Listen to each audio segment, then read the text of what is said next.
All right, I'll start sharing my screen. So let's talk about group compatibility and being in the zone. I'm also going to talk a bit about some ideas I have for a different approach to leading ski tours. So first of all, a bit about me. So I'm a retired physicist, still curious about the world around me. It also means that I don't tend to take what I hear on face value. I like to check out things. I like to think about things. And that includes thinking about ski touring.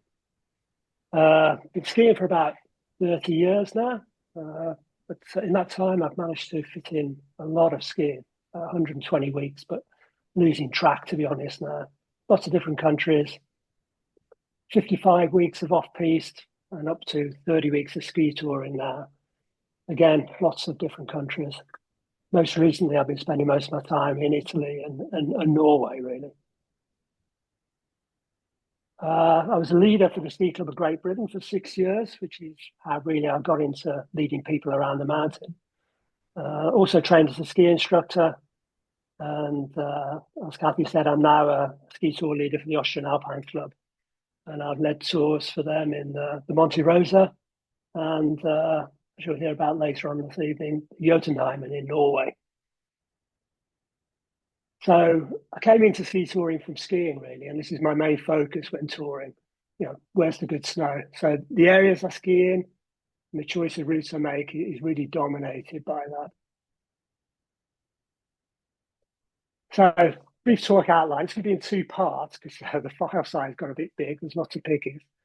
So there'll be a short intermission, but unfortunately not long enough for chalk ices, so they don't go away from the screen. There's going to be a bit of maths, a bit of physics, a bit of biology, chemistry. I've even managed to fit in quite a bit of actual ski touring, including possibly, I think, the first circuit of the Jotunheimen on alpine skis. I'm going to discuss group compatibility in ski touring. What is it? Why is it important? Go on to talk about skiing standards and the current ways we have of indicating physical fitness needed for ski touring. And then I'm going to talk about some different ways of actually specifying the physical fitness needed for ski touring. And then finish off with my ideas or thoughts on a different approach to ski touring, ignoring everything apart from what your heart tells you. Okay, group compatibility. So the problem, tours where the group don't really gel, and maybe even the objectives are curtailed because one or more individuals aren't a good fit for the group, either due to fitness or skiing ability. And this can work in both ways.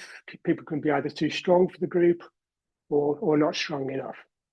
So it's not a great experience for the group as a whole.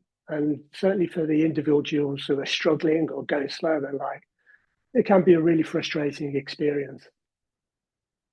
So first of all, is it actually a problem? Well, yeah, I think it is, obviously. If you look at the Eagles Tour Leader Manual, there's a whole section on how you deal with weaker members of the group.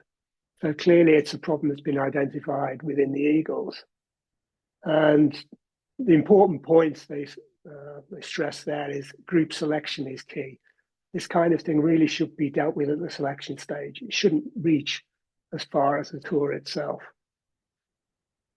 Contractual clauses. This is an interesting one, but if you go skiing with a guide, normally you're asked to sign a contract, and most guides and guiding companies have a clause in these contracts which says something along the lines of, if in the opinion of the guide, the client does not reach the necessary technical or physical standards, they may be asked to leave the group. So for me, just the presence of clauses like that says that group compatibility is a well-known problem within the guiding community. And obviously there's personal experience. So I've been on a number of tours where people have either struggled or even tours where people have wanted to go much faster than everybody else. And more recently, for the first time in a long time, I found myself struggling at the back of a group, which was an experience I hadn't had for a while. So I'm going to talk about that a bit later because I think it has some interesting.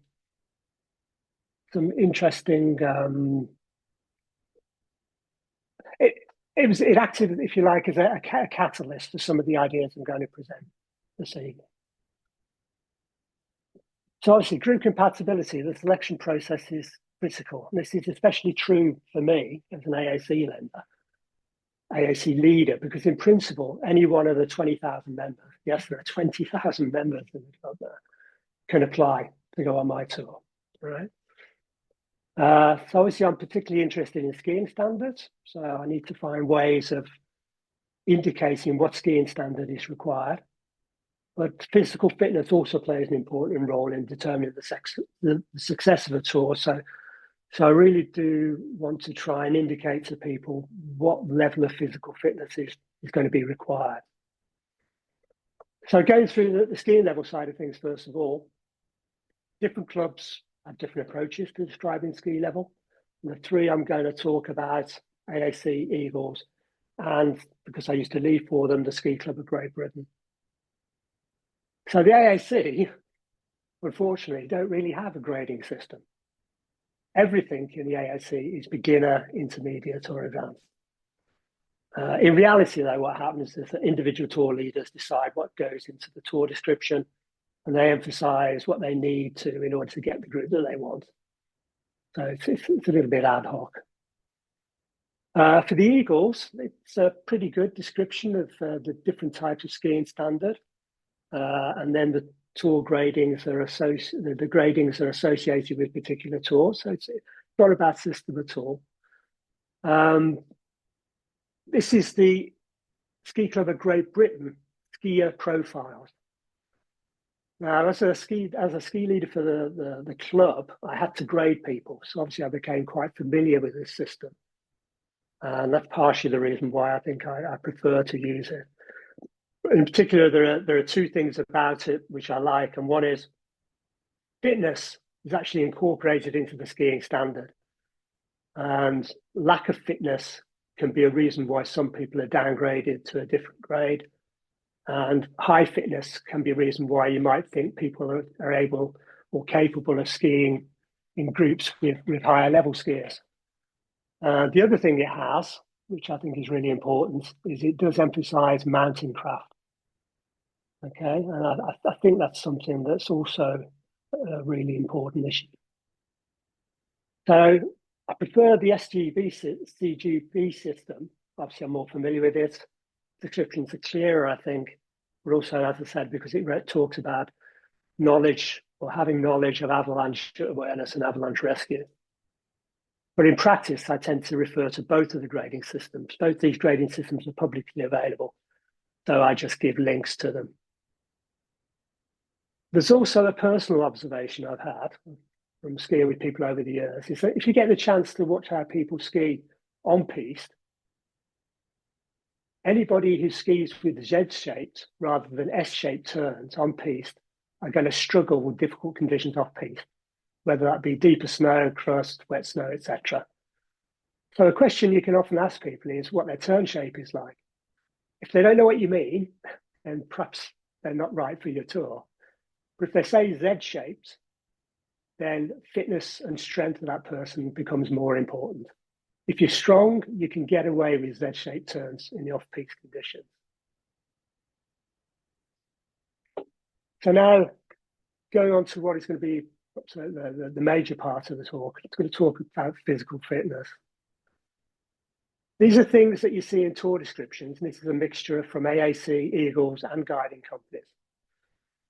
People talk in terms of skinning at a particular rate, usually around 300 meters an hour, but also skinning at a particular height, 1,000 meters. In this way, trying to indicate what physical fitness is required and how much effort is required.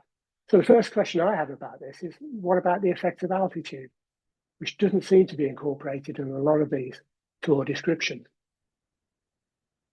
That's, you go up in altitude, the pressure drops, and although the oxygen content stays the same, around 21%, you get less oxygen every time you breathe in.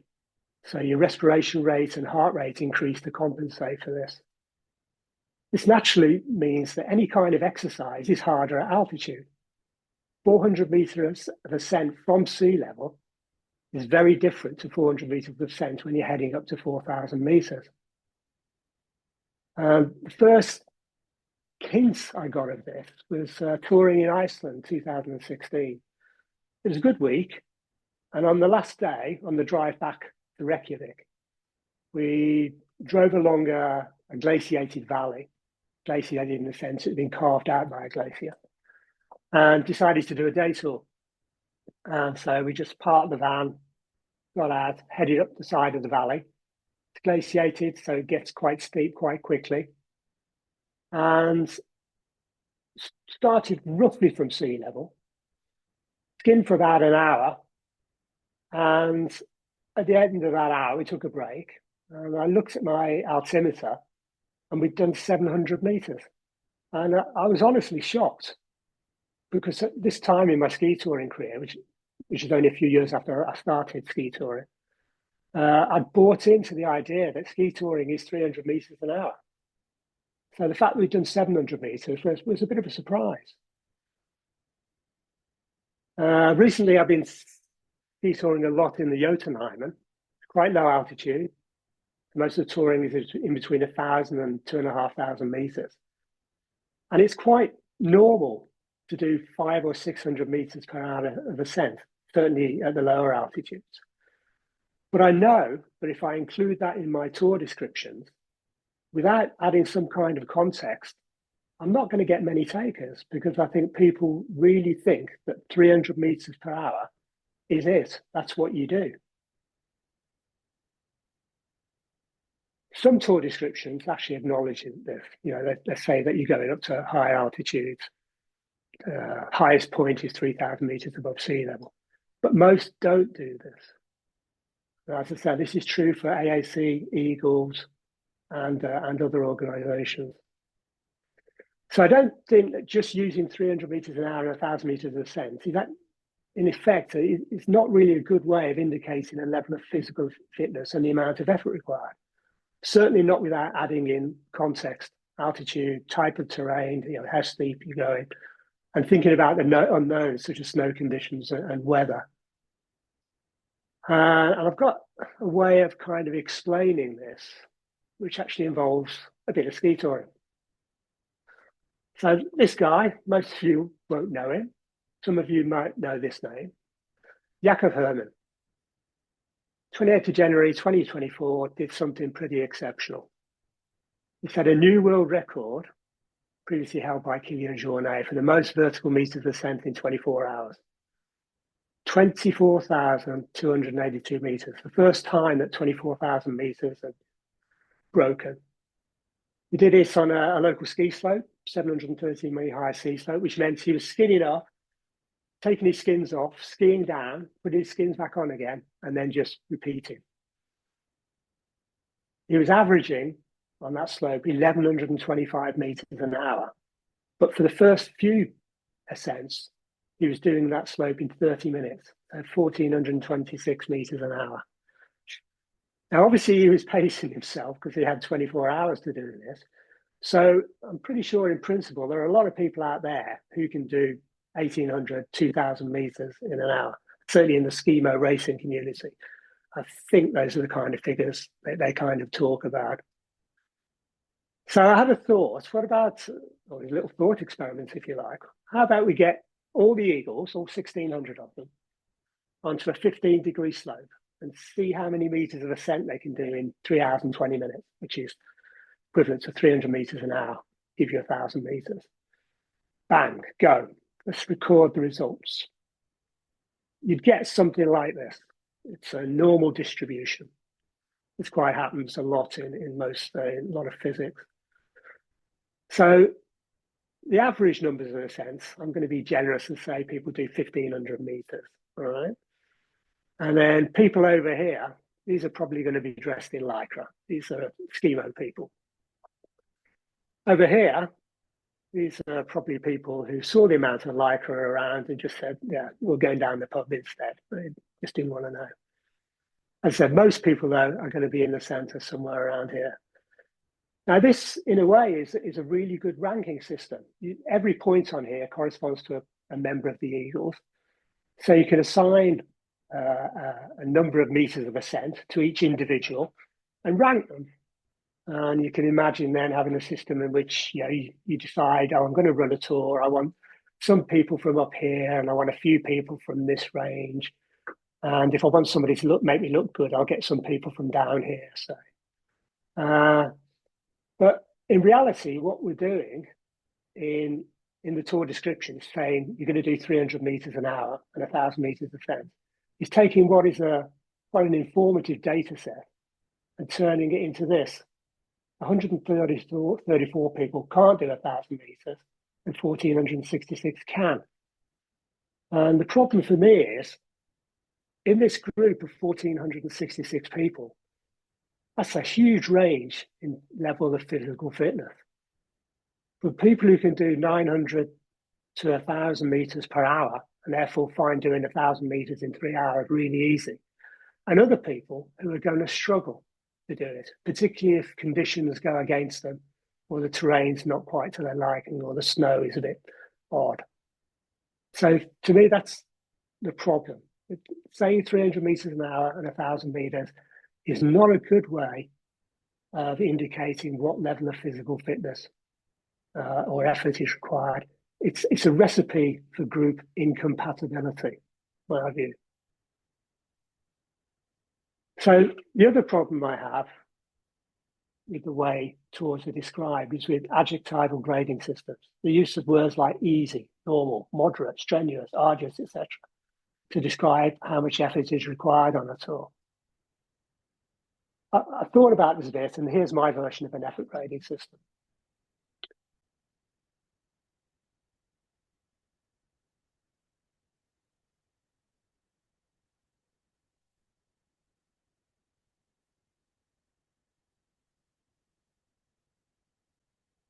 Now, obviously, no, I'm not being serious, but that's the kind of thing that's happening. The point is that all these terms are very subjective.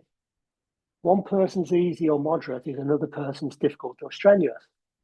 It's not the best way, I think, of describing how much effort is going to be required on a tour. Now, that's not to say that adjectival grading systems can't work. They can. You look at trad climbing, all right? So terms like moderate, difficult, very difficult, hard, very difficult, severe, etc., etc. They're still subjective, but over a long period of time, they've been refined. So particular routes are given them a grade, then tweaked as more people climb their route, and they end up, in combination with the technical grade for the route, being reasonably accurate. So the answer to what grade you climb at actually means something, right? It's informative, it's a proper scale, it's got meaning. Ski touring doesn't have a similar scale. Adjectival descriptions in ski touring are totally subjective. As I say, one person's moderate is another person's strenuous. And I think we need something different. So, first of all, I'm going to talk about a bit more ski touring. I was preparing this year to do a really big trip. So I needed to do some practice and to make sure my fitness level was up to it. So I managed to get myself onto a tour in the Ortler in March 2025. It's a glaciated area, and I needed to get some practice in on glaciated areas. Some nice huts. I'd heard great things about the Pizzini and Branco huts. Italian food, Italian coffee, what's not to like? Right? So it's a member-to-member tour organised by Steve Kentish. Many of you will know, I'm sure. I drove down there. Great drive once I got past Kerr, which was a bit of a dump, to be honest. Crossing over the Julia Pass, great ski touring possibilities on either side of the pass. Through St. Moritz, I had enough time to just pop into the Manager Palace on the way. The Eagles group there, being led by Richard Davidson, were out for the day. No surprise. Followed by going up the Bernina Pass to Italy. But before crossing over into Italy, I decided to stop at the Bernina Hospice on the Bernina Pass for a couple of days, the gentle skiing to warm up. Also because I hadn't been touring at altitude for a while. Really nice place, not too pricey, but despite the Italian name, it is in Switzerland, so beware. Very good food there, and great ski touring possibilities from the road. So this was the view from my bedroom window. I could see my car, and we're also ski touring over here. Looked really good. Behind the hospice as well, on the other side, there were similar possibilities. But as I was touring solo, I decided instead to go back down to the local ski area of Diovalezza La Galbe. Spent a day skiing there, and then on day 2, I did the Diovalezza Challenge, and it's followed by a ski down the longest glacier run in Switzerland, 14K. You probably can't read a lot of this writing, so I'll explain. This is just obviously a piece map. South is at the top of the map. The Giulia Pass is coming in from the bottom right. Maloja is off here to the right. San Moritz here in the center. And this is the Bernina Pass up here. The hospice is around here. We've got a train line running up the valley as well, which is really useful if you wanted to be car-free in this area. And the Diovalezza Challenge is on this side. It's a marked ski touring piste up here. You get up to the top and then ski off the back down the glacier. Catch a train back to the start. So this is the start of the Diovalezza Challenge. As I said, 890 meters marked ski touring route. You pay 25 Swiss francs and buy a ticket to go through the gate. Or you walk around the outside of the gate and don't pay 25 Swiss francs. I must say, I didn't get this at all, to be honest. I presume at the top somewhere there was another one of these gates where if you went through, you get your picture taken or your time recorded, but I couldn't find it. So I'm pretty glad I didn't pay 25 Swiss francs. Just went around the outside. I did 890 meters in about 3 hours, surprisingly, which is about 300 meters an hour. But this is between 2,000 and 3,000 meters. So I thought, okay, I'm moderately fit, maybe even reasonably fit, just not really fit. And then it was a 40-minute ski down to the train station.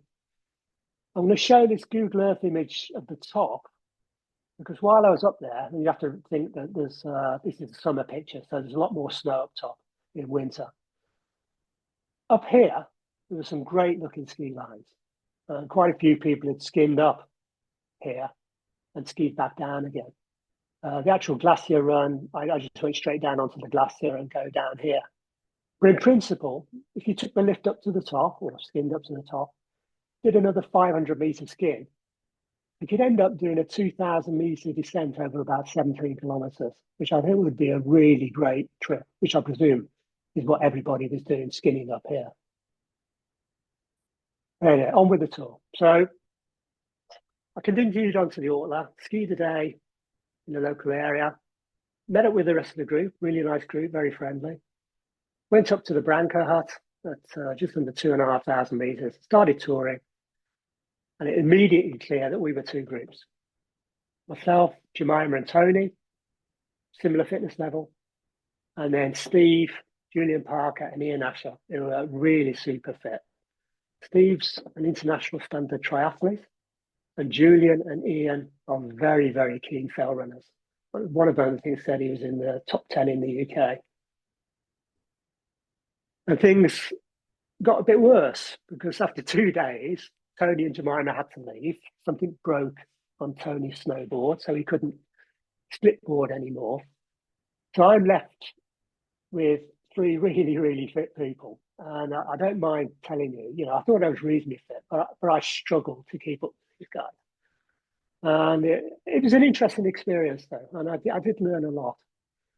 So clearly I'm okay doing, or at the time, okay doing 300 meters an hour between 2,000 and 3,000 meters. But starting at 2.5 and going up towards 4,000 meters, trying to keep up with some really fit people was a very different story. And there's one day in particular which was interesting. So we did Pallon della Mare, 3,700 meters. It's a simple route up, just following the glacier really. All smiles at the top. Oops, sorry. Uh, Total ascent of about 1,300 meters. Well, I've got my Garmin InReach in my hand, but I'm not calling the emergency services. I'm just checking for a weather forecast. But I was feeling pretty tired at the top. And the ski down was challenging, particularly at the end. So I have a reasonably energy-saving skiing style, efficient skiing style. So the top through powder snow was fine, but it had really warmed up during the day. It was 10 degrees back of the hut, and the snow was really heavy. And down towards the bottom, my legs just went. It was like 1, 2 turns, stop, recover. 1, 2 turns, stop, recover. And then after the ski down, there was a 100-meter ascent back up to the hut. So it was a hard day, but it got me thinking. I like thinking. First of all, I need to get fitter, I thought. So I'm now in the gym 5 times a week. But also provided a catalyst for some of the ideas I'm going to present later in this talk. So this is the summary of the first part of the talk. I think group compatibility is a problem. The skiing standard side of things is reasonably straightforward to address.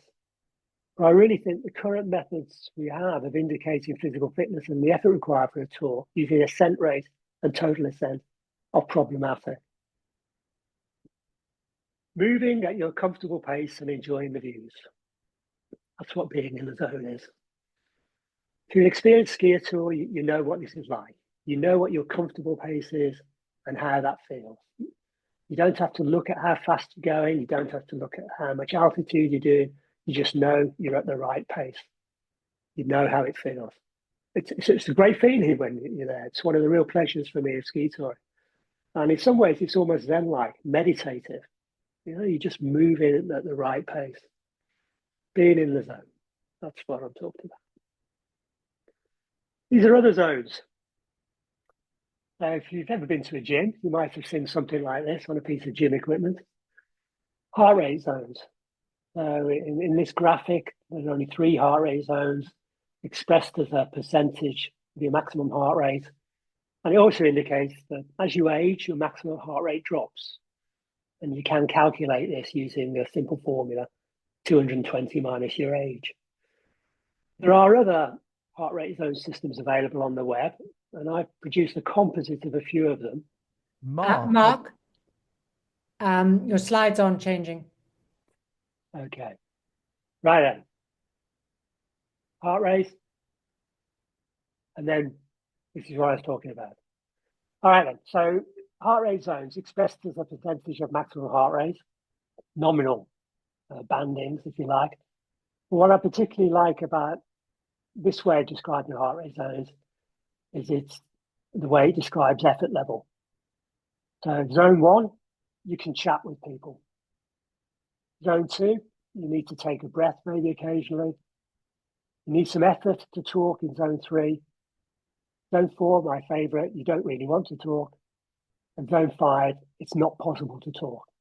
These are really good descriptions of these heart rate zones, I think. And also a great way when you're on the mountain.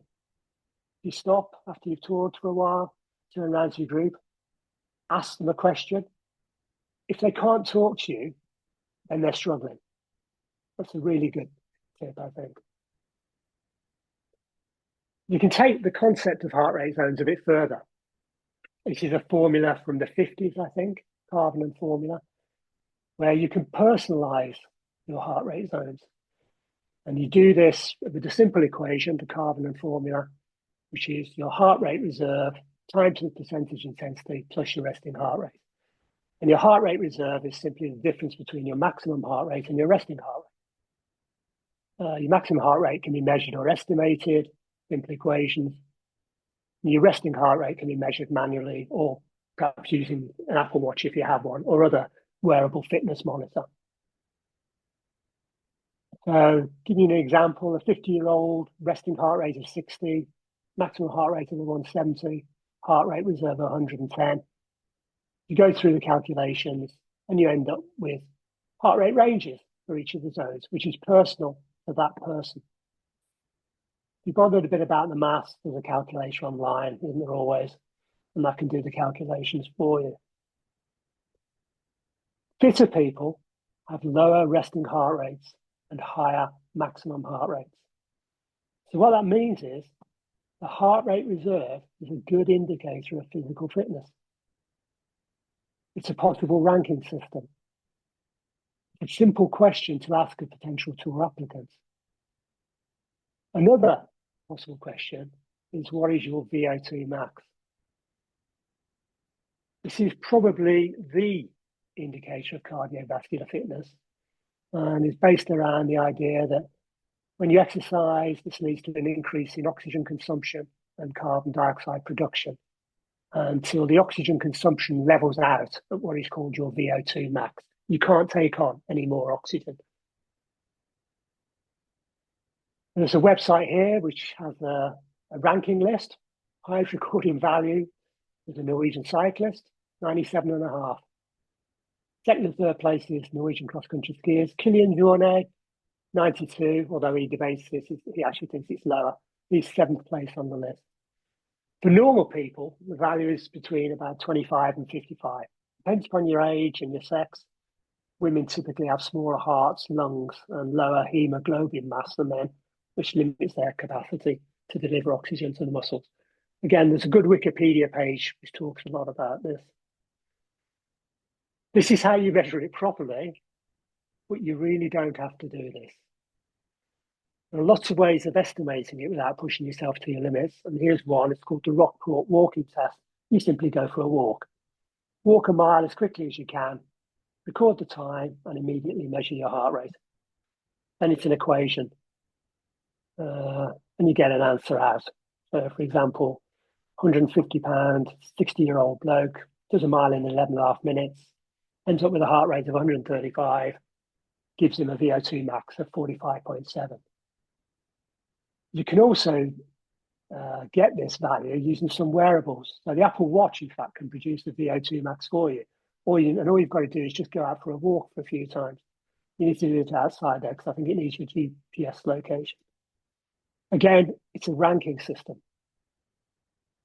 So that's two easily measured quantities which can tell you how physically fit somebody is. Real numbers that mean something. Two questions you can ask a potential tour applicant, which are really informative to you as the tour leader.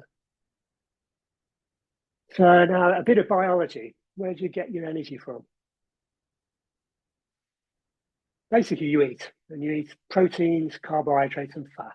And these are converted into adenosine triphosphate, ATP. And that's the source of fuel for all body processes, including your muscles, muscle contraction. The supply of this is limited, so your bodies are constantly making it.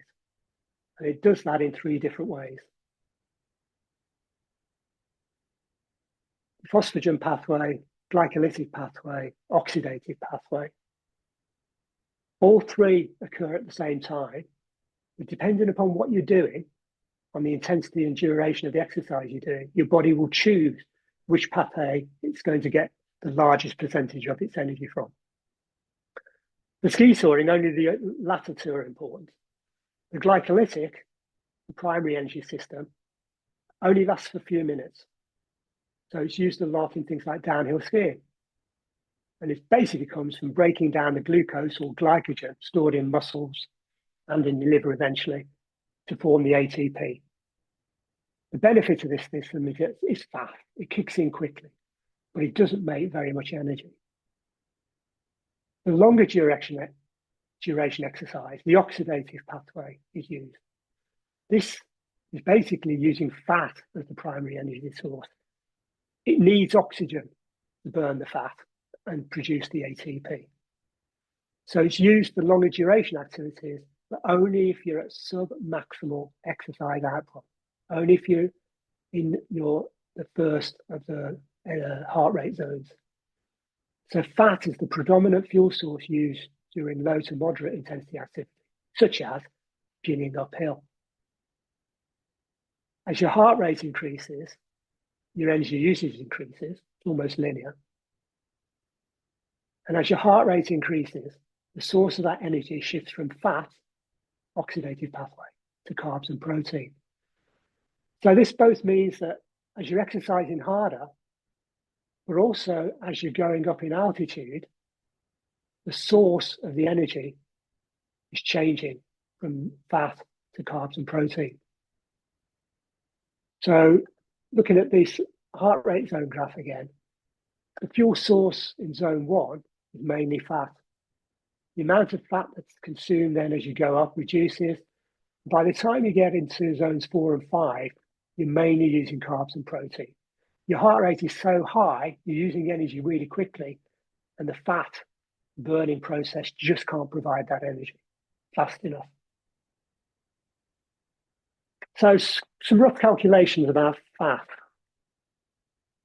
Average men and women, 21-28% fat.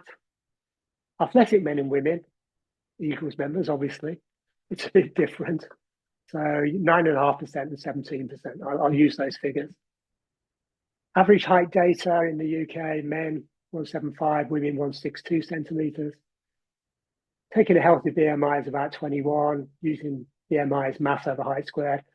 I can calculate average male eagle weighs 64 kilograms, average female eagle weighs 55 kilograms, which means 6 kilograms of fat and 9.35 kilograms of fat, respectively. 1 gram of fat, 9 calories of energy, 54,000 and 84,000 calories in the form of fat, or 225 and 350 Mars bars. That's a lot of Mars bars in your fat reserve. I should say other chocolate bars are available. Going on to the glycogen or glucose. How much glycogen? Varying estimates for this.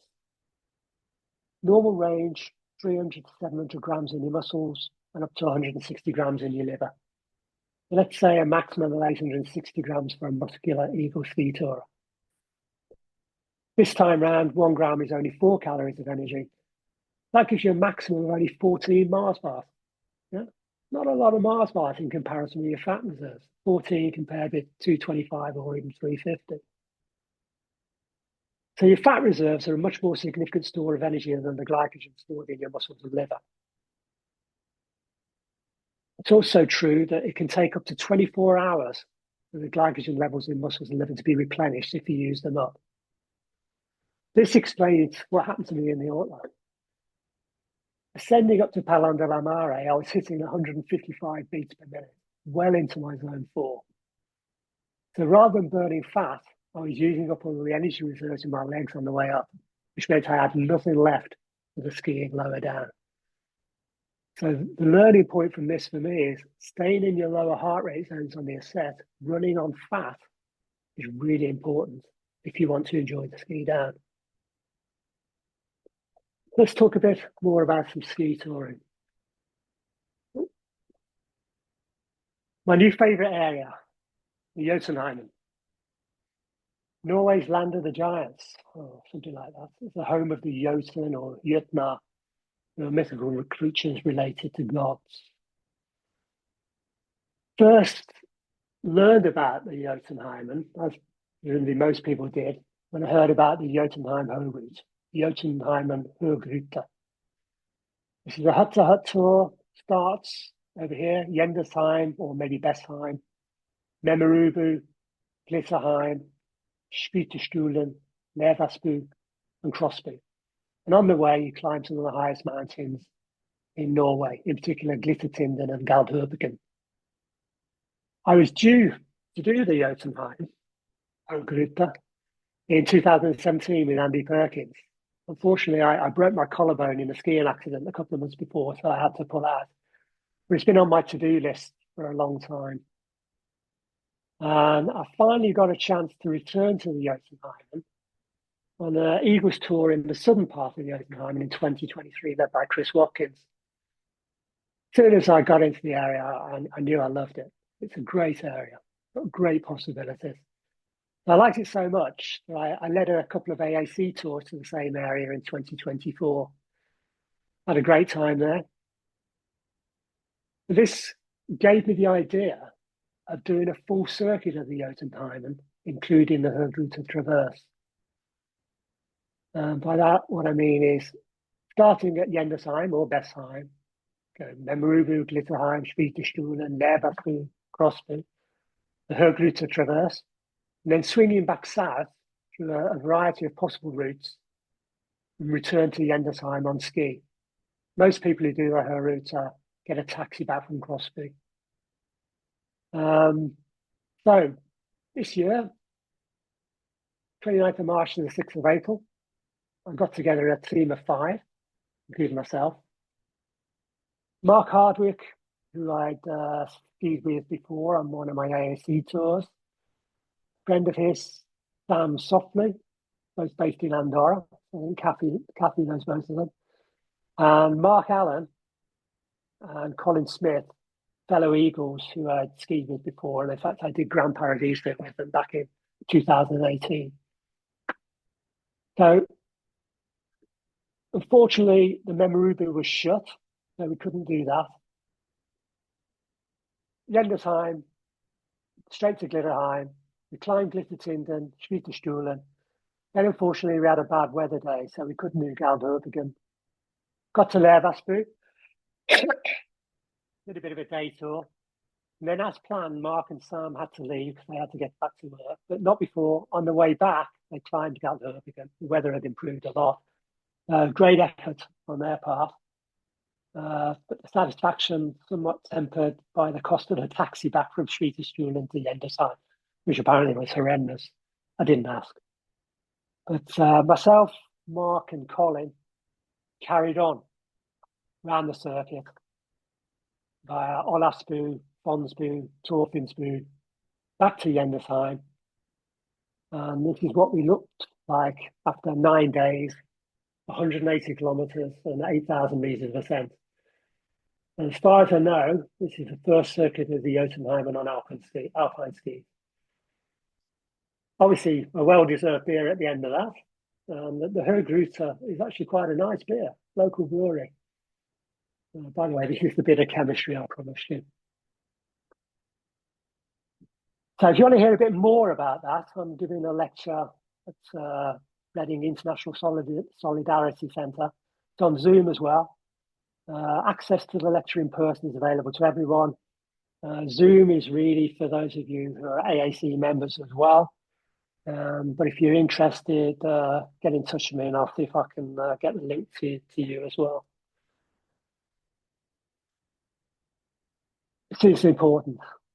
During the circuit, my heart rate didn't go above 140 beats per minute in my zone 3. I think this helped a lot. Now, the other thing about doing the circuit is now I got a huge amount of GPX data in the Jotunheimen. And there's an interesting trick you can try if you use Outdoor Active. You look at an individual track, and it gives you the details. So 6 hours is actually the time moving rather than the whole tour time, which I think actually is 8 hours, 45 minutes. Clicking these 3 dots here brings down this menu and you can download a GPX file of your route. Then what you can do is go to the route planner in Outdoor Active and import that GPX file. And Outdoor Active will tell you how long the journey should have taken you. Which in this case, it says I should have taken a bit longer, 6 hours, 40 minutes. Again, that's the time moving. So I've analysed quite a few of the tracks in the Jotunheimen to produce a calibration for my comfortable pace in the Jotunheimen, which means I can plan a route and get a good estimate for the time it will take going at my comfortable pace. That will turn out to be important in later. Because what I'm now going to talk about is a slightly different approach to ski touring, or particular ski tour leading. A leader-centric view. A tour leader has a comfortable pace, your Zen pace, if you like. But you should also have a maximum pace. A couple of guides, Nigel Shepherd and Andy Perkins, told me a long time ago that if you're going to lead tours, you need something in reserve. You can't be operating at your top pace, right? If something goes wrong, you need to be able to deal with it. So you should have a maximum pace that you won't go above. So a comfortable pace, you're going to be in heart rate zones 2 or 3. Your maximum pace, somewhere between 70 and 80%, middle of zone 3 maybe. If you take a leader-centric view of ski touring, I'm always going to be traveling at my comfortable pace. I'm always going to be traveling at the same heart rate, somewhere in zone 2 or 3, or a band of heart rates. I'm not going to go any faster than my maximum safe pace, middle of zone 3. So all that needs to happen is the group with you just have to be capable of following you at your comfortable pace, with maybe a few short excursions to higher heart rates. So the question is, how do you let people know what that is? And you can do it using a simple treadmill test. Well, get on a treadmill, set a slope angle to a specific value, say 15%, and increase the speed until you feel the same as you do at your comfortable ski touring pace. Note the heart rate and what zone you're in. Then you can communicate that speed to potential tour applicants, giving them the opportunity, if they want to take it, of getting on a treadmill themselves at their local gym and find out how they're going to feel at that pace, but also learning what heart rate zone, personal heart rate zone, that puts them into. That's important information for them. Because obviously, if they're in their zone 2 or zone 3, then they're not going to have a problem on your tour. But if it's pushing them into zone 4, then maybe they need to work a little bit on their fitness and try again next year. Most items of gym equipment conform to a standard. So one gym treadmill should be the same as another gym treadmill. But our shorter point, other items of gym equipment are available. But I think a treadmill is probably closest biomechanically to the action of ski touring. But you could do something similar on an exercise bike. What that really means is you can lead just going by your heart rate and respiration rate. You obviously don't want to be checking your heart rate every 10 minutes. So it's really how hard you're breathing. That tells you how hard you're working. And you should know as a tour leader, if you're a tour leader, what that pace is. The interesting thing is, it's independent of altitude and terrain.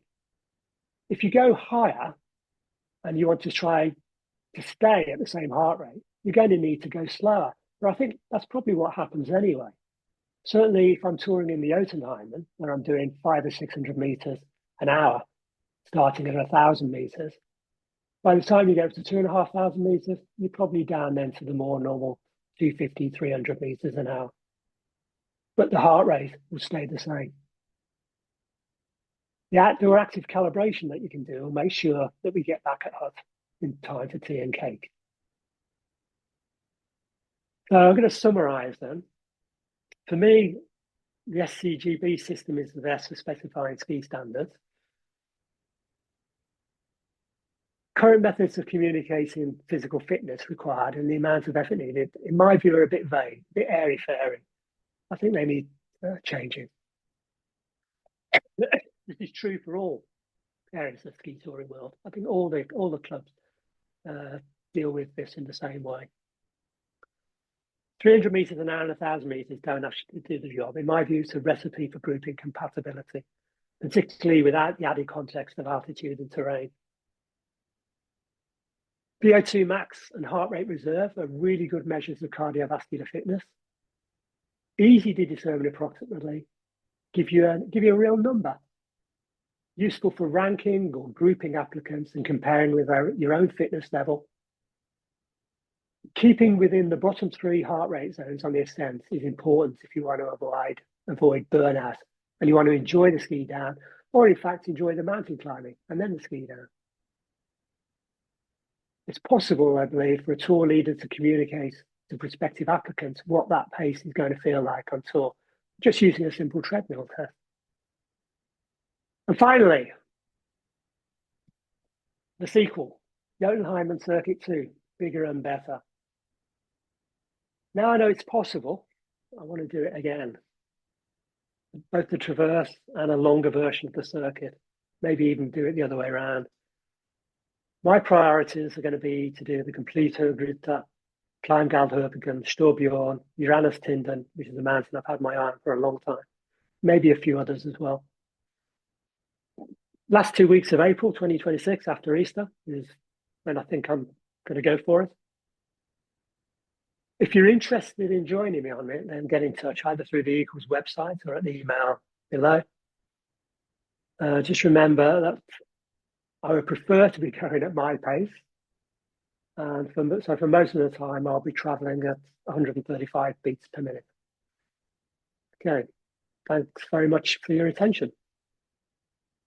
Hiya. Hi, thank you for your talk. It was great and interesting. I just I was really interested because you very much concentrated on going uphill, and I don't know, I'm not a leader, but like I've been on loads of trips and with lots of different people in the Eagles and without the Eagles. And I found that the groups that most bond together are the people who are kind of like sort of good together or have similar needs or ability in going not just uphill but downhill too. So I've been on trips where people are like super fit and can go really fast uphill but then can't ski down. And skiing down, when you fall down all the time, that's really, really exhausting. Yeah. And so I don't think it's just the uphill. I think it's the downhill. And also, you know, when you're going on a ski trip and a ski, especially when you don't know everyone, I mean, you'd hope that people are a bit understanding. And you know, we all have strengths and we all have weaknesses. And you would hope, and I guess that's the role of the leader, to get like-minded people and maybe people who are a bit sort of understanding and empathetic towards people. Does that make sense? So the best groups I've been are the groups that are sort of that go up, and you have to let people. Some people are really fast, and they get frustrated if you pull them back. So you know that they can sort of go up at their speed, and then but they're understanding of the people who might be slower. But the people who are able to ski down and all enjoy the ski down without someone falling every turn is probably really important. Yeah, so I mean, obviously, I didn't go into it too much, but skiing is for me the most important part. So specifying the ski standard that I'd like to see, and I stress like to see, all right, is really important. So that comes in when you get the application forms back. Obviously, I point them in the direction of the Eagles and the Ski Club of Great Britain grading systems. And I asked them to say, where are you on that grading system? Or where do you think you are on that grading system? But obviously, that's not the whole issue. You've got to talk with people and say, what kind of things have they done? What kind of skiing have they done? Where have they been skiing is a useful thing. But I think you're right. I mean, as regards going uphill, AAC is slightly different than the Eagles in that everybody has to follow me. So there's no question of people going at different paces. You're going to be going at my pace. In the Eagles, you can get groups splitting up and people going at different paces. It's a different system. On the ski down as well, again, I'm going first. There are some occasions when people can ski in front of me. But the issue of making sure people are compatible ski-wise is also really important. Okay. Can I just add in something there? Sorry, it's interesting because like just the Eagles, like in Eagles trips, especially member to member trips. Yeah. So, you know, like as a member, you know, leader, you're not necessarily a guide. And you might have someone in the group, where you might have people in the group who are really strong at some things and other people are strong at others. So yeah, you know, I don't know, but like member to member trips, you sort of hope that you can have that flexibility. Yeah. Well, the Orla tour I went on was a member to member trip. And fortunately for me, Steve, Julian, and Ian were really nice guys. and understood that I was struggling a bit on that particular trip. So it wasn't a problem. Okay. But I have been on tours where some people have struggled, not tours where I've struggled, where other people have struggled. Sure. And people haven't been as nice about it. And that's a real problem, I think.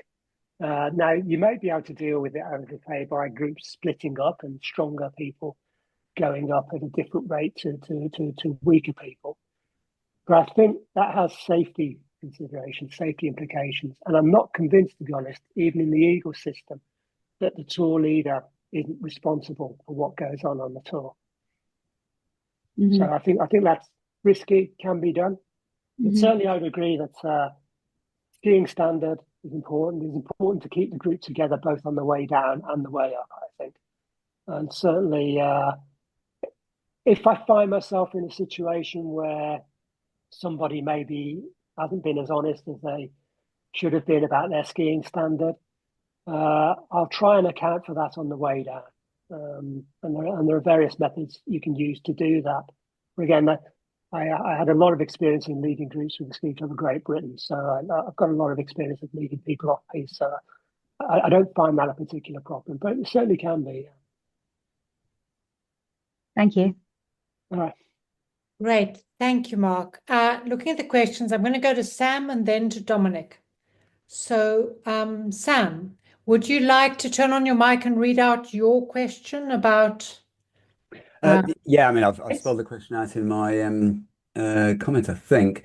I mean, I'm a complete data nerd, so I really am interested in all the things you had to say about data and pinning down people's level of fitness. I mean, I just wanted to say, isn't the other side of this that, like, if you go with your mates, you choose friends who ski at your pace and at your standard. If you sign up on a tour with strangers, I mean, I think in part you're signing up and sacrificing your right to head off at your own pace. You know, I think you have a responsibility as a group member to fit in with the group. And if you're super fit, well, tough. You've signed up to a group and kind of it's your responsibility to accommodate everyone in the group to a certain extent. Do you not think that's part of it as well? Yes, certainly as a group lead. Well, as I said, for the AAC, everybody goes at my pace, okay? And I try very hard to make sure that people are going to be capable of doing that. This is quite a new idea, so I haven't implemented it yet, but I will be doing it next make year. it play through my headphones. Sorry, just kill that. All right, and but you're right. If you sign up to a tour, you go and get as a group, but you can't get away from the fact, I think, that if somebody is struggling particularly, and I'll give you an example of this. It depends upon the group, but some groups are less forgiving than others. Yeah, and I heard a story about a group recently told to me by people I've toured with, where someone who was a friend of theirs was 25, 30 minutes behind them on the climb uphill. All right. And for me, I mean, I hope the guy was in sight for all that time. All right. But otherwise, that's the kind of thing that can happen if people are less forgiving, I think. And so I think it's not a problem on my tours, but in Eagles, I think it's more likely to happen. But you're right. I think as a group, you should be moving as a group, right? And if necessary, moving at the pace of the slowest person, all right? And so I have had situations where the people in my group have been a bit on the slow side, but I just slow down, and then you've got to change plans, you know. Yeah. But ideally, I think by asking questions, simple questions, no, it's good. Yeah. VO2 max, heart rate reserve, you can maybe avoid those things happening. Yeah, and if you've got a smart watch, VO2 max is very easy to get nowadays. Very easy. Yeah. Thank you. Great. Thank you, Sam. Great question. Dominic, do you want to jump in with your question? Yeah, thanks, Kathy. I mean, I think I kind of know the answer to the question, but basically, I'm not a gym person, but I do a lot of road cycling. And I don't know whether, Mark, you've you do the same, and whether you might have some suggestions about using cycling data. I mean, obviously, we can get VO2 max from that. I'm going to have to interrogate the data. But any thoughts on cycling data? Depends what you mean by cycling data, right? So to answer that, if you're talking about getting on some kind of, I can't remember the name of it, but the kit you have at home where you ride a bike and it measures everything. You're not talking about. You're talking about going out on a road bike. All right. So my view is, if somebody tells me they go out cycling, that tells me that they're active. It does not tell me how fit they are.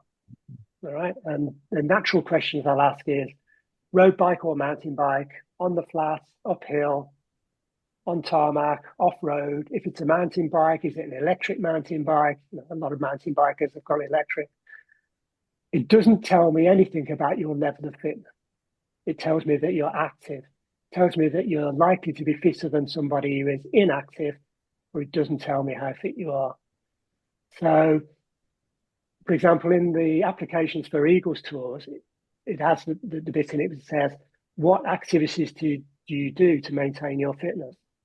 And I really don't see the point of that. Yeah. Because it just says you're active. It doesn't say anything about your level of physical fitness. And I think really that's what you need to know. Yeah. So, no, I'm very much with you on the approach. I'm going to do a naughty supplementary, Kathy, and basically, Mark, is there any prospect of moving now this on into some kind of future yardstick, which the club might adopt? Have you had discussions within the club about this? not yet. Not yet.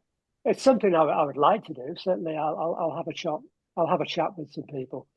Yeah, for me, it's two really simple questions to ask, and I think it should be on the form when you apply to go on a tour for the Eagles. Anyway, it's going to be a harder job, I think, to get it onto the tour description.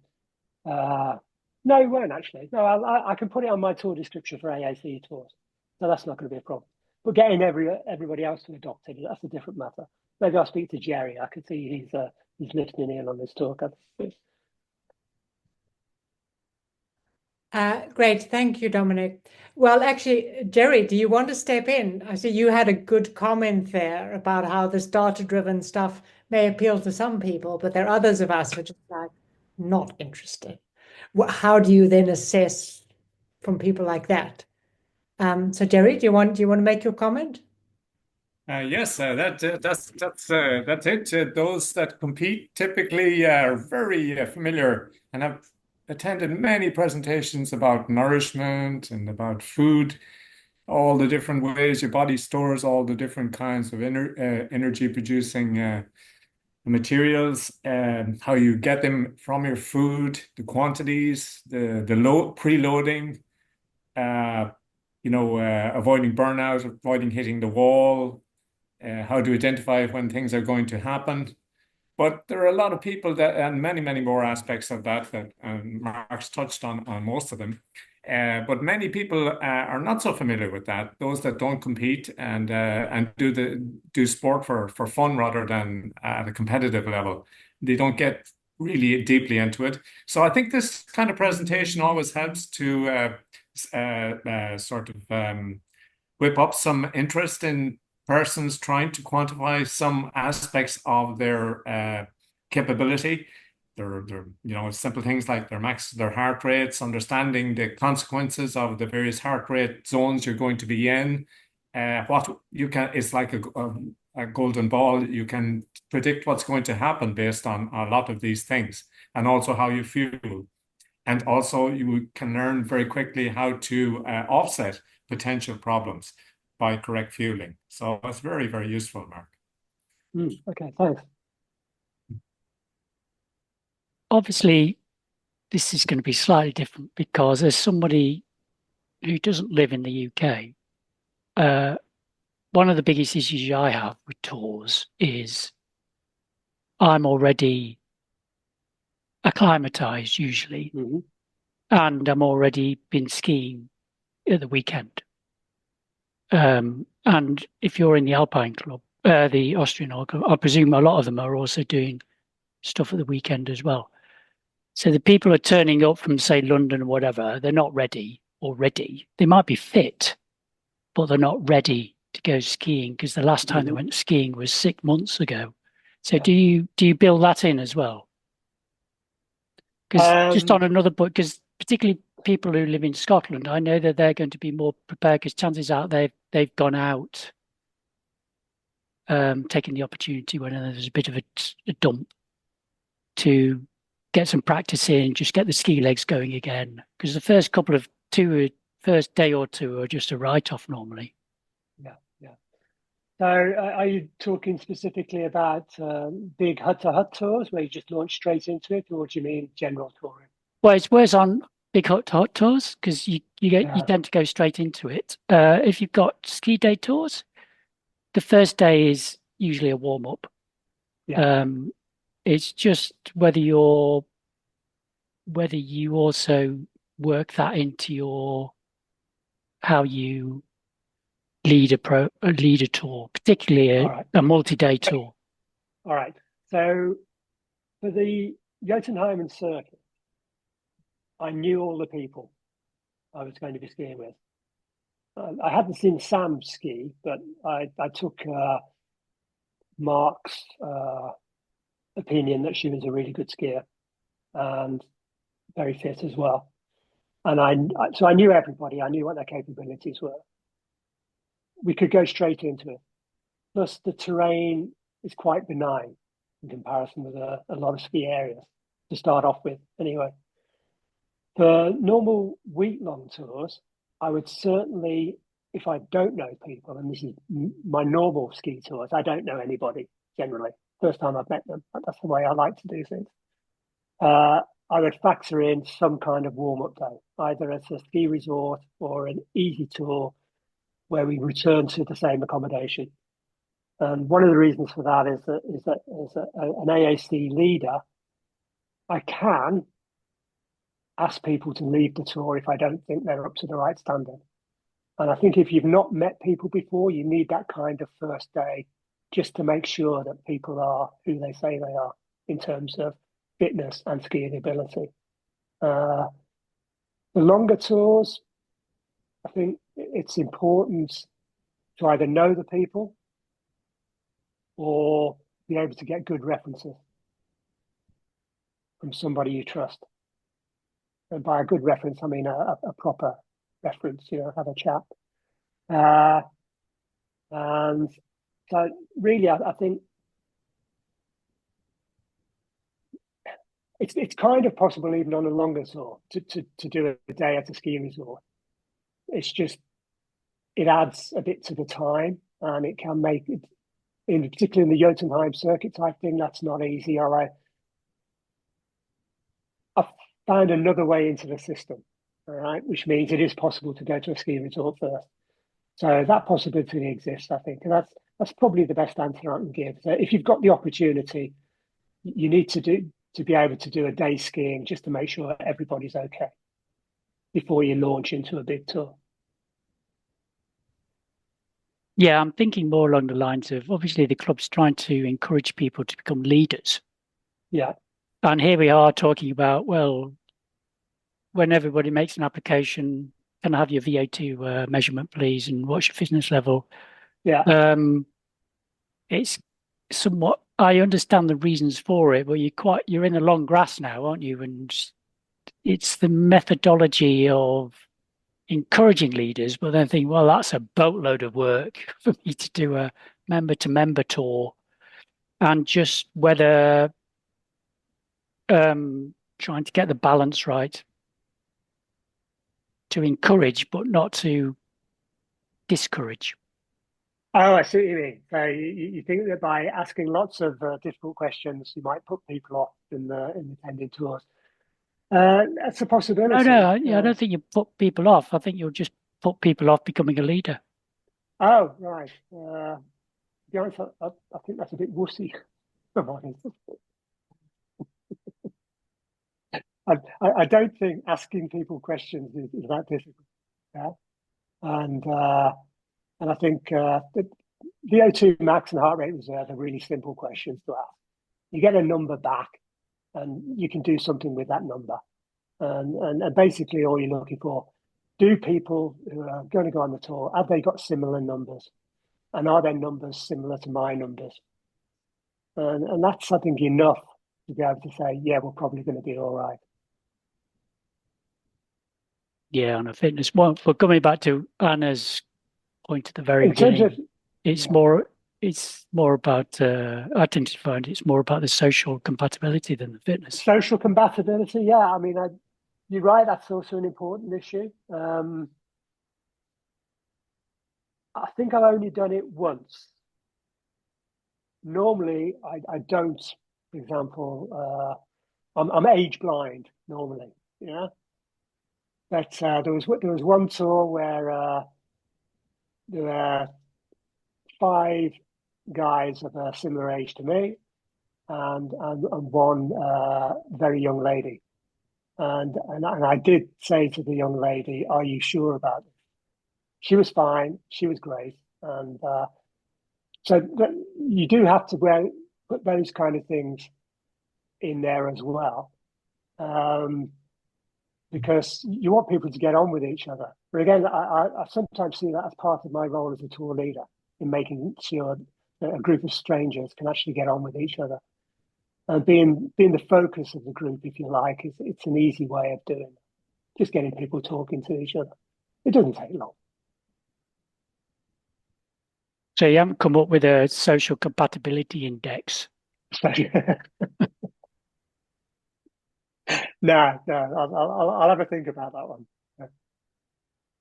Great. Thank you, Tim. That was very interesting. Anna, jump back in. I'm sorry, I have to jump back in. It was about the VO2 max. I'm a medic, yeah, and I'm really into all this stuff too. But I know my partner has got a VO2 max, which is about 10 above my, right? But we are able to do a lot together. Yeah. And sometimes I'm better than him, and sometimes he's better than me. So it's not so. Come on, it's more complicated than that. Absolutely. It really is more complicated than that. Yeah, so certainly it's a guide to the eye, shall we say. And even within the competitive community, I think just because you've got a bigger VO2 max than somebody else doesn't mean you're going to beat them in the triathlon, because there's just so much more going into it, you know? Yeah. And so, for example, women have lower VO2 maxes than men. Absolutely. But it doesn't mean that they can't compete at the same pace, you know? No. So, you just have to be a bit careful, in that sort of thing. Yeah. Anyway, thank you. I enjoyed it. It was fun. Okay. I like what's the word for it? Having these conversations and testing each other. Yes. Thank you.